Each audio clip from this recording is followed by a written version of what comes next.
একটা পুরুষ মানুষের জীবনটাকেও ভেবে দেখেছে? নোরা ভিনসেন্ট অতি নামী ফেমিনিস্ট, হয়তো সবাই জানেন, জানি না যারা এখানে আমাকে গালাগাল করেন তারাই পড়াশোনাটুকু রাখেন কিনা। নোরা ভিনসেন্ট অতি নামী ফেমিনিস্ট সারা পৃথিবী।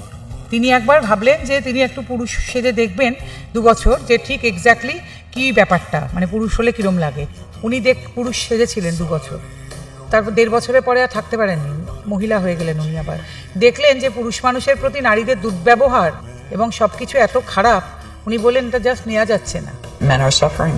They have different problems than women have, but they don't have it better. They need our sympathy, they need our love.